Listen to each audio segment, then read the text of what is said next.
Now, me growing up in the slum, I experienced a lot of things that I should say. Earlier on, I told you at one point I was relating this statement when someone said being born in Uganda, life has you 4-0.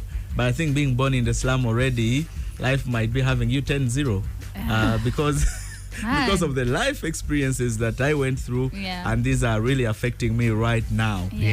I wasn't realizing them because when you're young, all we cared about was if food was there, if we ate lunch, we probably escaped into the movie Chibandas, and we watch movies, and your disturbing parents here and there, no struggles about where will I work, how will I eat. All those were being catered by struggling parents. So first we were at peace, but now when you grow up and you're supposed to man up, it all comes back to you. Man, this is why you have touched the slum, Namongo, because it's so close to home, you know. And you've talked about all these experiences. Do you mind sharing some of the things you experienced growing up in the slums?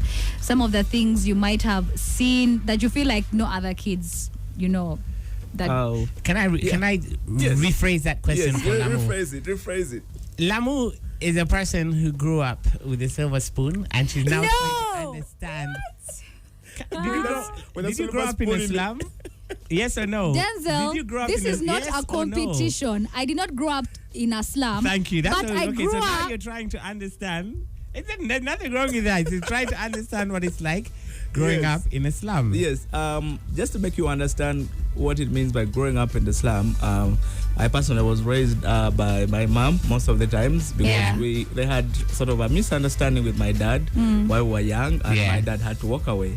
That is their business. But now for us who were in the slum with our mom, life was so hard because one, she was uneducated. Okay. She didn't go to school. But isn't this a good thing? Because you can take advantage of her. You can be like, mom, you gave me 10K. Yes. Here's your balance of 1K. So that's what I was telling you, that like all you would care about is your happiness. And since she doesn't care about some things, it's all about you. You're happy. But that time, I saw her struggle to find something to do, and then she was being bounced. Like every time she would go to places where she can ask for work to do.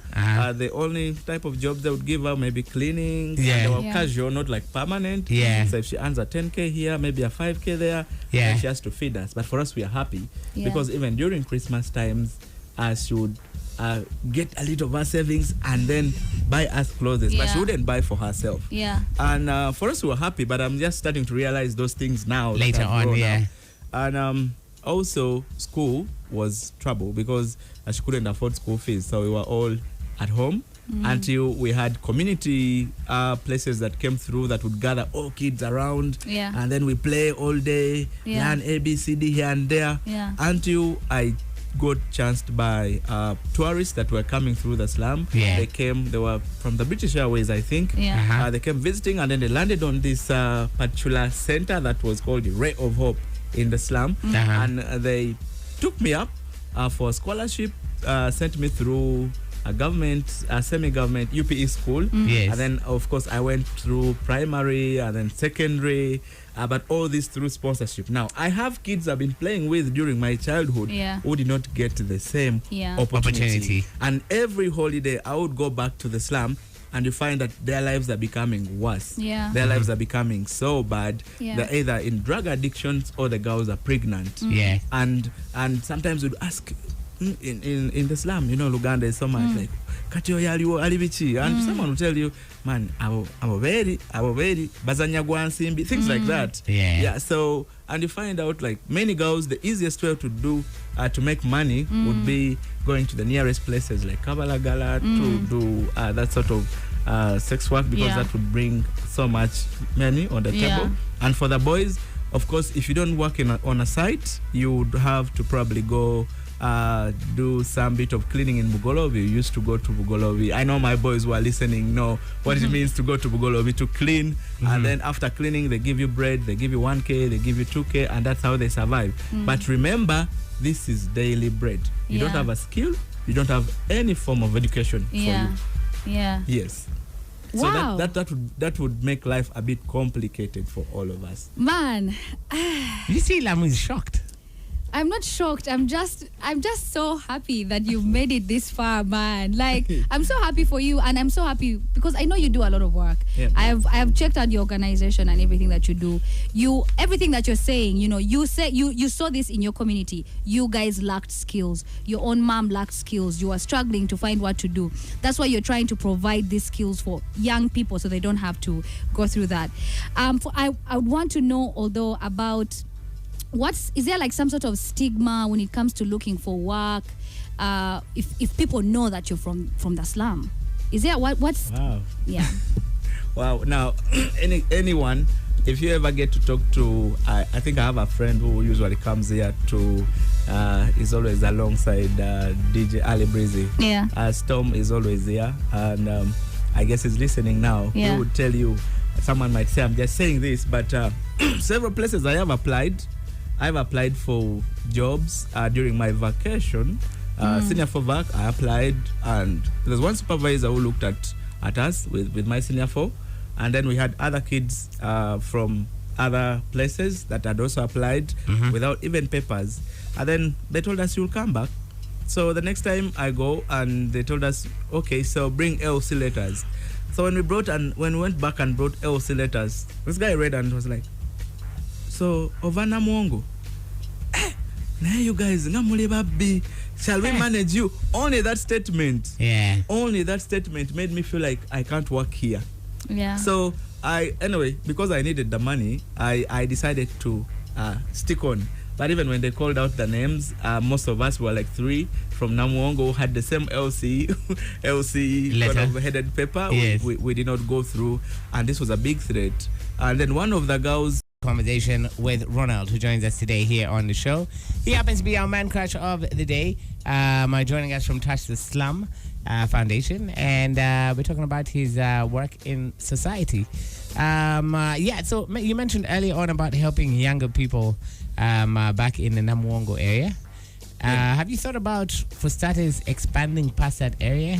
Yes, expansion is a very great idea, but apparently since we are just getting started, this started in 2019, but in the midst there we had COVID, we had the lockdown, so we just back on our feet, and expansion would be a great idea, but for now we have a lot of things to do with the young people in Namuongo slum, apparently, which is also one of those biggest slums in Uganda, if you look at the population that is there. If you talk about helping. All right, interesting. Is this something that you've always wanted to do? Working for community, society, or did you just stumble upon it at one point? No, I've always thought about working with communities, working with people, but especially working with young people, and being able to get something back into my community has always been my passion. Okay, cool. And when we come back in just a short while, you also will be talking about how exactly you're making the changes in society, and also how people out there can also, probably do something for their communities. Many times we go through our communities and we see a lot of things happening, and we wish we could do something. We never know how to do that. We'd like to hear how we can also be impactful in our communities. 94.8 FM here on The Exit. We'll be right back. How can I make a difference, and how can I make things happen? In studio with us, we have the ED of Touch the Slum. Any advice for those who want to make a difference in their society? Yeah, I think you can start from what you have. The question would be what you have. If you have the skills, start by sharing the skills with people that you feel like these skills could help them. I personally started with sharing the skills I have. I do partly content creation, and I've been able to work along with different young people to help them see the light. And now we have a very big YouTube channel that is growing. I think we are almost 4 months old, and we are close to 70,000 subscribers now. Whoa! And yes, Nice. Yes, so, and these guys are doing an amazing job. You can check on them, Katemba 256. And I'm still also sharing that personal skill that I have with content creation and all that. Yeah. But also we keep sharing these other skills, the vocational skills, tailoring, hairdressing, fashion, photography. We have, I've so far raised, I think, female photographers, the first ever female photographers from our community. And these are some of the skills, because I did photography some time back, and I started with the skills that I really know, and to be able to bring in also other people on board to help share their skills. So we start with what we have currently. Apparently, what skills do you have and what can you give? So you start with what you have and what you can give, share it with the people around you, and then life will start changing one at a time. This is amazing, and I might as well also take the opportunity to talk about my foundation. Yes. But I only have one person right now that I'm pushing my skills onto. Yes. I have a foundation where I teach people how to become better radio presenters. Yes. And right now, my only student is Lamu.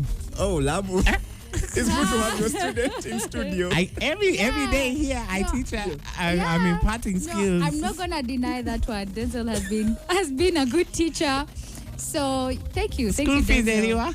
No, School fees. no school fees. He's just enjoying the skills, but one day I'm going to bill her. But it's all good. For now, let me impart For now, skills impart on her. the skills. I think it is amazing to share a skill. Unfortunately, some people really feel like if they share the skill, that person would grab their job or something. Yeah. But I think it's an opportunity that you can change a life using your own skill. Absolutely. Thank you so much for joining us. I know we can follow you on social media, right? Yeah, you can follow us on social media. That is Touch the Slam Yugi everywhere. On LinkedIn, Touch the Slam. On Instagram, Touch the Slam. On Facebook, Touch the Slam. On Twitter, Touch the Slam. And also other social media platforms. You can still look up for Katemba 256, where we create these other content. You guys will have fun. And we have a show that runs still about young people. It's called Teens Tale 256. You can still follow them up on all those social media platforms. I'm just giving the young people in the slum to be able to also try out things. Maybe if they catch up in one, then they can take up that one. Thank you so much.